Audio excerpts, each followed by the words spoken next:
This is the infotainment system that you're going to find inside of the Chevrolet Equinox EV. It's the same screen you're going to find in a few other Chevrolet vehicles, but let's dive in and I'm just going to show you everything that you need to know. First thing, you've got your volume rocker along the outside of the screen there. You could also adjust your volume just in behind the steering wheel, so along the right-hand side of the steering wheel, and then you can push the hang-up button in order to be able to mute out your audio. There's a button on the very top of the screen there, so if you tap that, that's going to turn you into this more calming screen. Button push again, in order to turn yourself back on. There are a series of buttons along the outside of the screen here too. This one allows you to turn the vehicle off, so if you just don't want it running, turn it off. This one, so actually let me show you this for a second.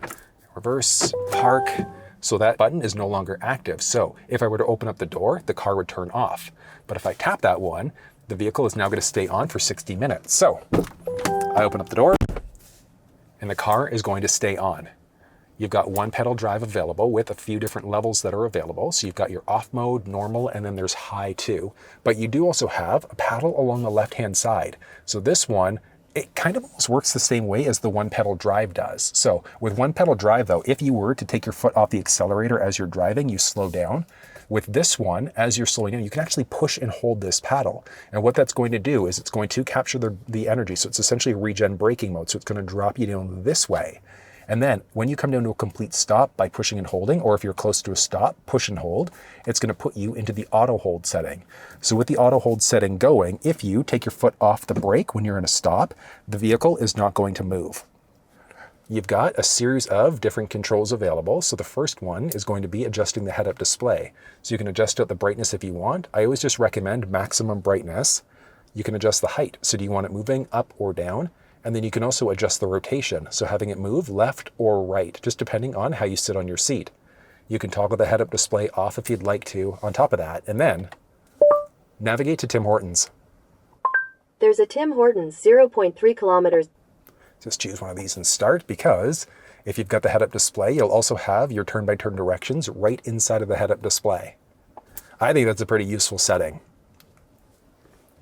Back home and into your controls again. You've got your dome lighting, so you can turn on the overhead light. You can lock out the rear windows.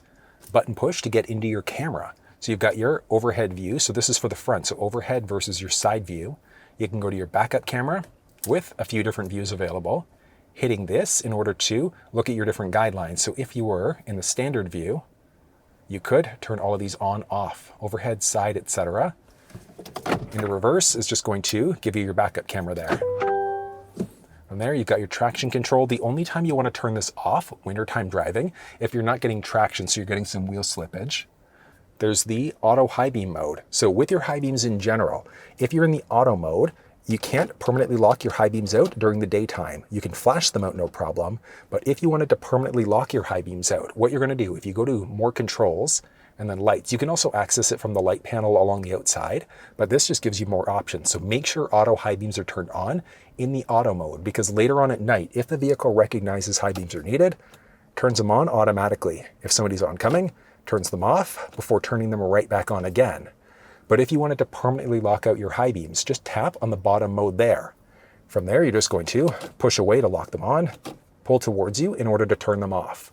But I said, you're going to be in the auto mode the majority of the time. And then if you hop inside of this mode, whether or not you get a reminder. So if you have those high beams on, it's just going to let you know that you have forgotten to turn them off. From here, you've got so many different options. So let's go along the very top. So you've got some hot button pushes for some different things. So home is going to bring you back to this home screen. This is going to be for your little split screen. So you can kind of customize this. So you see this little feller. So you can tap that in order to show audio, Google Maps, or trip information on this little split screen. You've got your audio, maps, phone, and controls. But one cool thing is that you could button push and hold the outside ones. So the outside 4, the left 2 are always locked into place, but you can adjust these out to whatever position you'd like. On top of that, you can also add things. So maybe you wanted a hot button push for your drive modes. Maybe you didn't want that anymore. You can just drag it in order to get rid of it. So you can customize that top tray however you'd like.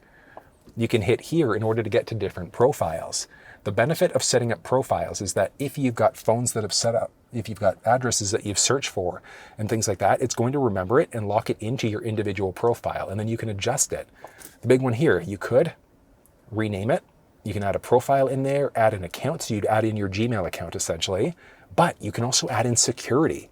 I recommend this, the profile lock, so a pattern pin or a password. The big reason why is because a person can't just hop into your infotainment system and start looking around if you've got a profile lock on there. So very good from a general safety perspective. If there are security updates and things like that, that would also show up. Profiles are useful.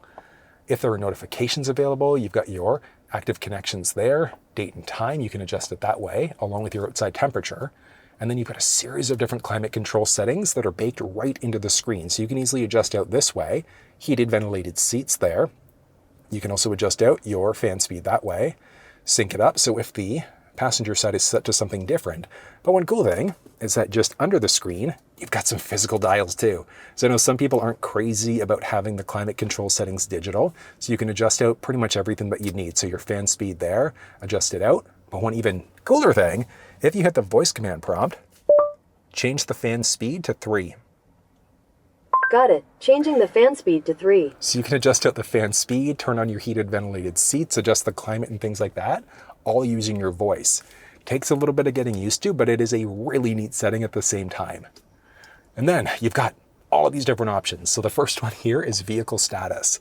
So inside of the cluster screen, you've got a little section along the outside, and that's going to be dependent on which screen that you're in. But you'd be able to push different information right into the cluster. So maybe you wanted to have your tire pressure there. You could add it in to the driver display or remove it in order to get your date and time back. You can do that for your trip information. Do you want that showing up into the display? Yay, nay. And then you can also reset your trip 1 versus your trip 2 counters.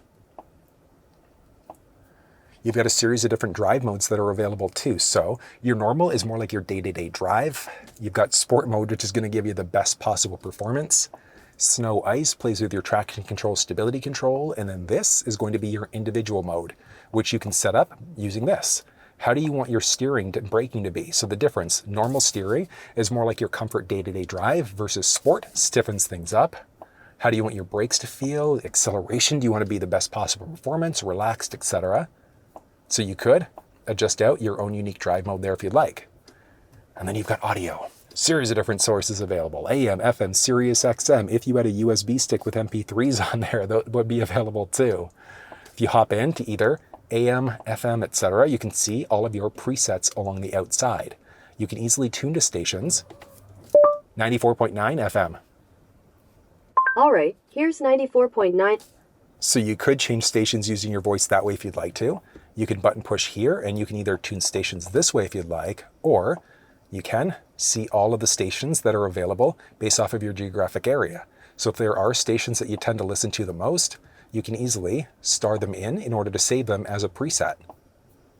Pretty neat. Now the benefit there is that just in behind the steering wheel along the left side, you've got a few different buttons. So you could move up and down between all of your different presets by using that.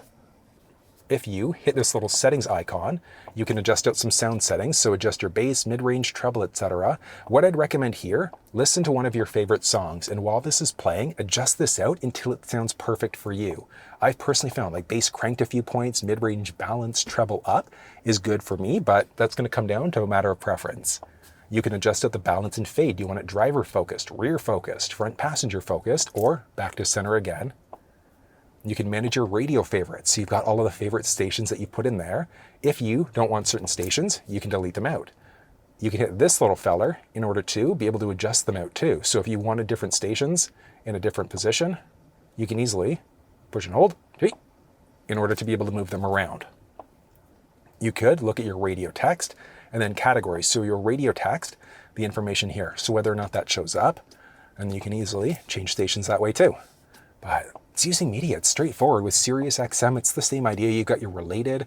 You can play pause. You can hit this little feller to get all of your SiriusXM station information, all of your basic category views. So if you wanted to search by categories, you know who you want to listen to, etc. But that's using media inside of the ride. You've also got the Playstore available here too. So the benefit of the Playstore is that you'd be able to download different apps to the vehicle. So if you wanted to log into the Playstore, you can sign in. There are other benefits of it too. On your phone, the QR code there, just going to scan it. There we go, and we're signing in now.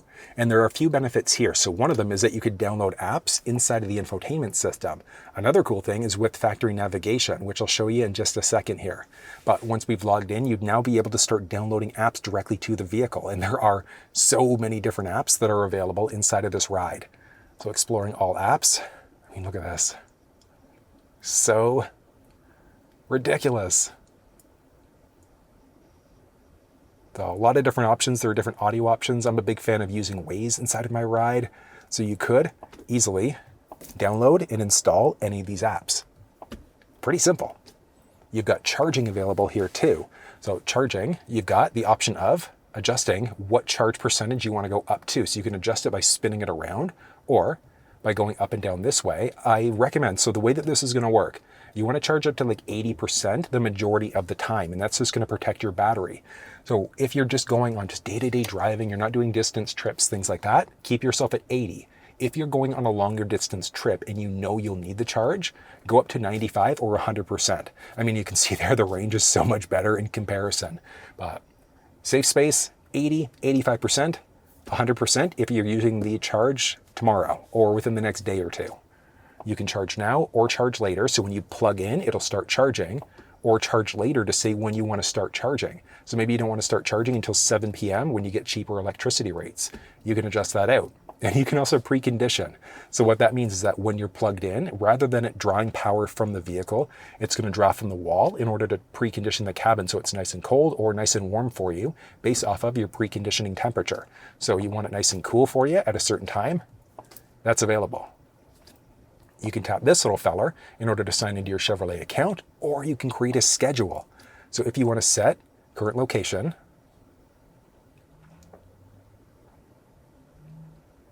there we go. And now let's say if you want to charge up certain days, certain times, you can charge up to either 80, 85%, 100%, etc., certain days of the week. So where this is kind of neat, let's say if you, let's go to 100% because you're going to go on a distance trip. Actually, let's go 85 because Monday to Friday, you're going to work.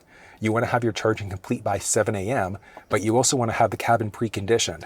So Monday to Friday at 7 a.m., you'll be charged up, preconditioned, nice and cold based off of the temperature that you have set up there. Save and close, you've got your first schedule set up. You can create multiple schedules here too. So if you know you're leaving work at the same time, etc., you can create whatever schedules that you'd like, or simply delete the schedule that way. You can hit this one in order to show your home charging information, fast charging prep if you're getting ready to use that level 3 DC supercharging. You've got your preconditioning temperature there too. So what temperature do you want to be? Obviously in the winter, you could adjust this out, or in the summertime, almost summertime now. And then you can also look at preferred charge times. So preferred charge times, you can set when you're going to be charging up during the weekday. So if you know you're going to get cheap electricity rates Monday to Friday, 7 p.m. until 7 a.m., you can set up your charging window that way. Or all day, and you can do the same thing weekends or weekdays. Or turn that off and it'll just charge up all the time. But that's using charging inside of this ride. It's really, really simple. And one cool thing is that there is a 20-foot charge cable that comes right from the factory with level 1 and level 2 support. As a default, level 2 maxes out at 11.5 kilowatts, but you do have the flexibility of upgrading to a faster 19.2 right from the factory when you purchase your vehicle. There's ambient lighting available inside of the ride too, and you could look at the demo mode, which is kind of neat. You can customize your ambient light. So if you wanted it to be a certain color, you've got the flexibility of adjusting it out, but you can also set it to your drive mode. Where that comes into play is as you move between your different drive modes, it's going to change up the look of the cabin, which I think is really neat. Then you can also adjust out the brightness of that ambient light. There's also park assist available inside of the ride. The vehicle can help out with both parallel and perpendicular parking in and out. But if you want to walk through on how to actually use the park assist system, you'll find that down in the description of this video. You saw earlier, you've got all your different climate settings on the bottom of the screen and under it, but there are more settings available here too. So as you adjust out, you can see everything adjusting through the screen there, under the screen, over the screen, etc. You've got Google Maps inside of the ride too. So this is a Google device. It's essentially going to be Android built in, but it gives you so much flexibility. Now, I signed into my Google account when I was looking at the Playstore, which means that I've got my account logged in here, where that comes into play. Any address that you search for on your phone, if you're logged into your Gmail account for Google Maps, that's going to pull up all of that information right inside of the infotainment system. You can search for addresses, so additional addresses that way. You could also search for EV stations, so it's essentially a hot button push in order to search for different point of interest icons. You can tap here in order to search using your voice if you'd like to. Voice command prompt, navigate to Tim Hortons. There's a Tim Hortons 0.3 kilometers away. So you can go to different options. I chose one that's further away, and the reason why is because you've got different routes that are available. So what you could do here is tap this little feller and then select whichever route you'd like to take. You could look at route options, so avoiding highways, toll roads, ferries, things like that, and then hit back from there, back again, and then just tap start. And once you've got your route going, you're going to see your turn-by-turn directions inside of the cluster screen. On top of that, if you've got a head-up display, it'll show it there. But if you take your steering wheel button here, you could also move between different modes. And as you do, look at that full map and cluster view. Looks beautiful. You've got your turn-by-turn directions there. Calming view there instead. So it's neat that you've at least got your turn-by-turn directions or full map and cluster view inside of this ride. You can hit here to go back to the different routes that were available. You can hit this in order to add in different stops. So maybe you wanted to stop at, I don't know, maybe a charging station along the way. So you could select whatever station that you'd like. So let's just randomly select this little feller. So you can see we've got our routes that we're going to there. You can add the stop in. And then you can see there, we're going to stop at Electrify Canada. And actually, why don't we do this? Look at this one here. You've got your route details. You can edit the stops here too. So maybe you wanted to grab a coffee before you charge up. You can do that. And then you can hit the X icon here in order to be able to cancel out. So if you know that you're going multiple destinations, you can add in as many of these stops as you'd like to. Tapping done, or X there, and then X again in order to cancel that route out. You could hit here in order to show traffic route options, so avoiding highways, toll roads, and ferries. You could download offline maps. And the benefit there is that if you're going somewhere where you know you're not going to have connection, you could download maps, directions, and things like that right to the screen. From here, you can look at your different perspective views, so north up, head up, etc. Different perspectives. If there are different hazards along the route as you go, you can also add those in. You can get rid of this box or minimize it by tapping the little arrow there too. There's full pinch to zoom capabilities inside of this ride. You could zoom in and out this way too. Recenter it, back on you again. But that's using factory navigation. It's Google-based, which means it's nice and easy to use. Let's go ahead and add in a phone. Now, one downside is that Chevrolet Electrics unfortunately don't have Apple CarPlay capabilities, so it's strictly Bluetooth. Now, I have heard from a lot of people inside of these vehicles, they don't necessarily miss CarPlay because you can download different apps directly to the screen and then connecting over Bluetooth in order to be able to make phone calls and stream audio that way. But what you're going to do on your phone, just go into your Bluetooth connections. We're waiting for Chevrolet to show up. Tap it, viewer. There we go. Pin numbers match up, so let's go ahead and pair and pair. Do you want to allow access to contacts and favorites to sync up? This is not my car, so I'm saying no to that one. And we are connected. You can hit options here in order to show first to connect, so if there are multiple phones inside of the vehicle, you've got your calling in media there. You can disconnect or you can completely forget. So if you tap your phone now, you can see recents, contacts, the keypad as well. You can hit here in order to show your phone. You've got your contact order, things like that. But it's simple now because there isn't going to be CarPlay inside of this ride. It's pretty limited what you can do. Obviously, making phone calls and streaming audio is easy. And then you've also got your phone information now along the very top of the screen. You can also hit here in order to get back to that screen. So if you've got multiple phones that you want to connect, that's what you're going to do in order to make it happen. But that's how you set up Apple devices inside of this ride. Setting up phones inside of the Equinox EV is a very straightforward process. If you weren't on the screen, you're back home, tap phones. I've got this phone connected, so you're going to go just swap and then hit plus there. Let's go ahead, switch phones, and on your Android device, you're looking for the vehicle name to show up. There we go. Pin numbers match up, so let's go ahead and OK and pair. There we go. So now connected to the Galaxy. So you can be connected to one phone at a time, but if you hit options now, you can show first to connect. So if there are multiple phones connected, who's it going to try to connect to first? You can disconnect or you can completely remove. So if we hop back, you've got that phone that's been connected there too. And then back from there, if you hit the swap icon along the top, it brings you back to this screen. So you could hit here and then forget and forget. That's going to remove the one phone, forget, forget, and forget. But that's how you set up phones inside of this ride. And you've got a series of different controls available too, which we've already seen all of these options. So traction control, high beams, park assist. Actually, we didn't see these ones. So doors and windows. So you can lock out the rear windows if you'd like to. You can also set different options for the liftgate. So you could set your own custom level. There's a button on the liftgate door that you can push and hold to set your own level that way. You can turn it into a manual mode, so you have to manually lift it up yourself, or max open for power.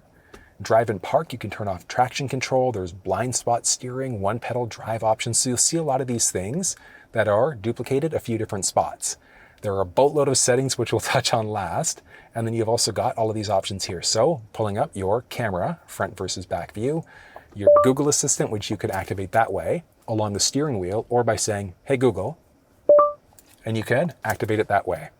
You've got My Chevrolet. There is a Chevrolet app available that lets you do things like precondition, lock doors, etc.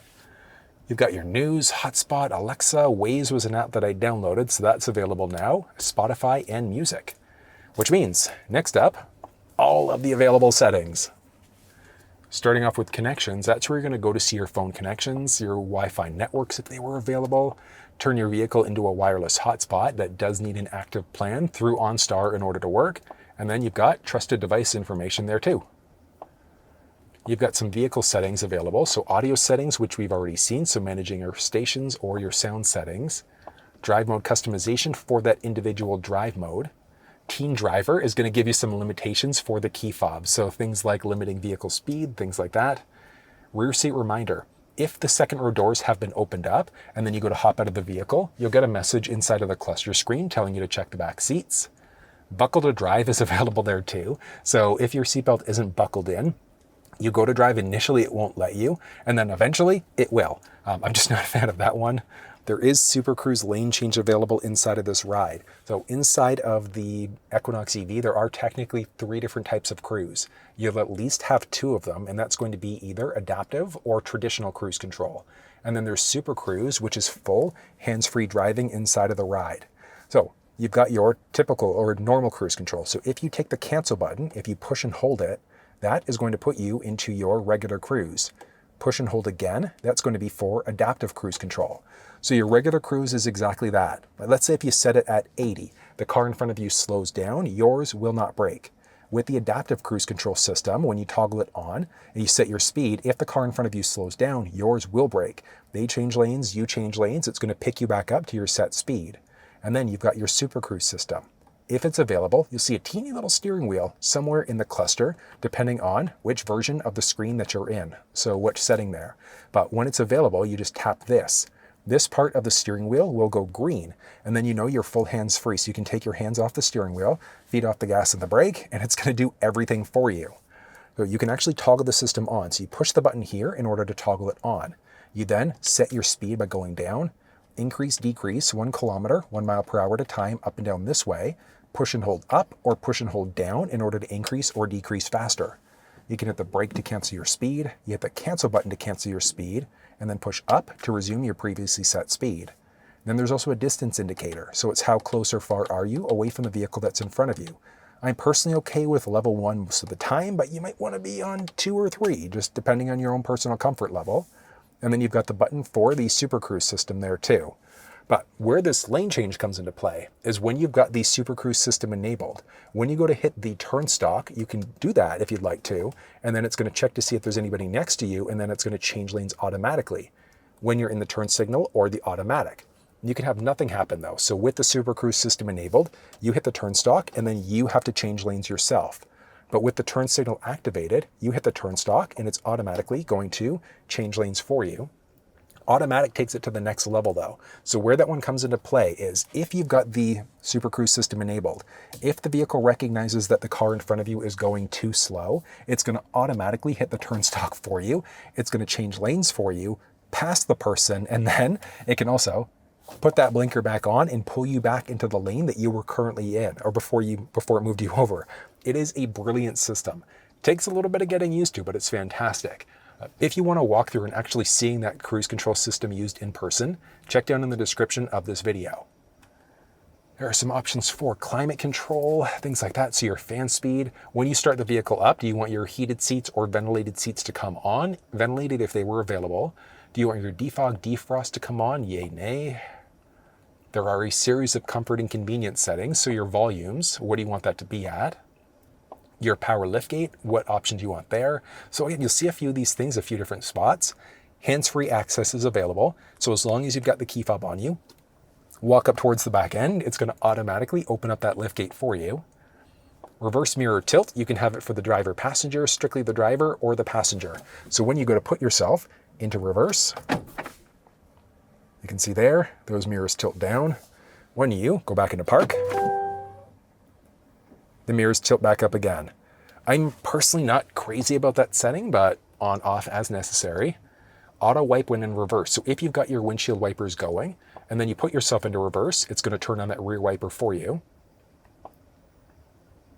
Driver attention assist. If you start to look a little bit too drowsy, if you're moving over to different lanes without signaling, eventually it's going to tell you that you should probably take a break, but you can toggle it off if you'd like to. Different options for lighting. So ambient light, when you walk up to the vehicle at nighttime, do you want to get a little dance? Your door locks, auto unlock. Do you want all doors to become unlocked or just the driver's door? Remote lock, unlock, and start. When you go to unlock the vehicle, do you get some sort of a feedback? When you lock, do you want to get lights and horns, just lights or horn? I'd recommend at least a horn so that you know you're actually locked, but you can go either way. Let's see here. When you remote unlock the doors, do all doors become unlocked or is it just the driver's door? When you remote start using the fob, do the heated ventilated seats come on? And then there's also remote window operation too. So there is an auto walkaway lock feature, but with remote start and things like that, let's hop outside and I'll show you how some of these ones work. To remote start, push the lock button once and then that circle button twice within a few seconds. So you're just going to go lock, 1, 2, and I don't know if you saw that light flash there, so the vehicle is on. To cancel the remote start, push and hold that circle button in order to do it. The remote start's canceled. You can get into the liftgate, well, the trunk, I should say, a few different ways. So if you double push the trunk release button, look at that, up it goes. You do have the option for hands-free too. So as long as the feature is enabled, walk up towards the back end and it's going to automatically open up. Then you can also set a custom height here. So if you wanted to, just drag this up or down, however far or high you'd like it to sit. Push and hold the button there for a few seconds. You've got that chime, so it just wouldn't open up past that point. And then just button push in order to close. Then there's one other thing that you can do with the fob, and that's rolling the windows down. So in order to do it, you just push and hold the unlock button twice. You're gonna go 1, 2, and hold. So 1, 2, and hold. Watch this. You can release it once they start rolling down, and that's going to be all 4 windows. So first row, second row, driver, and passenger side. I love these settings. The remote window operation is really neat. I wish that it was also window up, but at least you could roll them down if you'd like. And then you want to get different reminders and chirps. Options for your seating positions. So with your seat memory, when you turn the vehicle off, or I should say when you hop out of the vehicle, it can back the seat up for you to be able to get in and out a little bit easier. And then once you have your seat set up the way that you'd like to, along the driver's side door, if you tap set, and then either 1 or 2, it's going to remember the seat position. But you could also toggle on your seating position for driver memory. There's your transport mode available too. Nothing exciting there. Notifications, nothing exciting. You can toggle your notifications off. You can adjust your date and time. Do you want to be in that 12 versus 24-hour mode? So do you prefer military time? And then you've got a few of these that are grayed out because you're in the auto mode. So I recommend keeping yourself in auto unless you live somewhere where you straddle a time zone and it's constantly flipping you from one time zone to the other. So you could lock yourself in there, and that's the same thing for the date and time. So do you want to adjust that yourself or leave it in the auto mode? There's some options for the display. So there's a light versus a dark mode. In the auto, it flips you between the light or the dark, just depending on how bright it is outside. Do you want to get your turn-by-turn directions inside of the cluster screen? Do you want your traffic sign recognition to be there? Yay, nay. You could turn off the display this way. Button push along the top. Hey, jet, in order to turn it back on again. And then you've got options for your sounds, your startup volume. So if you've got the audio cranked, you get out of the vehicle, start her back up again. What level do you want your audio to be set at? Your feedback, so that beeping that we're getting, you can toggle it off. You've got all of your profile information. So since I signed into my Gmail account, it's now linked up. There's some privacy info, nothing exciting there. Assistant, oh, there's accessibility options. So do you want caption preferences? Yay, nay. Assistance. So you've got your Google Assistant available there. So you can say, hey, Google, in order to log into your assistant or launch your assistant that way. You've got different options for the languages for the car. Do you want to be able to read notifications or have notifications read to you, I should say, as text messages come in? There's security information. So profile locks, again, you'll want to make sure you use that for basic security. There are a series of different system options. So you can adjust out your language, so English, French, or Spanish. You can change out your keyboard options there. There are a series of different measurement units available here too. So you want to be in either US or metric, and that changes up what's going on inside of the cluster screen and your climate underneath the screen there too. You've got a series of different reset options available. So if the infotainment screen is giving you problems, you can do a full factory reset, which is the last thing that you want to do. There's a way to do a soft screen reboot that I'll show you towards the end of this video, but you can reset the vehicle settings, erase the entire infotainment screen, things like that. There's some storage information, so you can see how much storage you've got available in the system. So as you go to download different apps, so things like Waze that I've installed, that's going to take up space. So you can adjust that out if you'd like. And then let's say if the screen's ever giving you problems, so your phone's not connecting properly, maps are frozen, the screen's actually frozen up on you, or even if it's not, you could do a full factory reset there. So you go to reset options, you can reset infotainment data, etc. That's the last thing that you want to do, because that's going to wipe everything from the screen. What you actually want to try first, along the steering wheel here, you've got the little answer or hang up on a phone call button. If you push and hold down on the steering wheel button there, so hang up, just keep on hanging on. It's going to be 10 to 12 seconds or so it's going to take a little bit. You might go crazy waiting, but just hang on. And what we're doing is entering a soft reboot cycle. There we go. So eventually you'll see this message pop up. Don't do anything. You can enter recovery mode to download or to delete apps from the vehicle that you've previously installed, but just wait a second. And what it's going to do is it's going to reboot the screen. So it's the exact same thing as if you were to do a reboot or a soft reboot on your phone. So just starting and stopping there. Got to take a second to look at that. Starts it up. That should get rid of the majority of issues that you're facing. If that doesn't work, then the next step would be to go to your system and then try that full factory reset. So under your reset options. And then if that reset doesn't work, so erasing, etc., then you're going to want to take your vehicle into your Chevrolet dealership. But I know that is a heck of a lot of information. That's everything that you need to know about the infotainment system inside of the Equinox EV.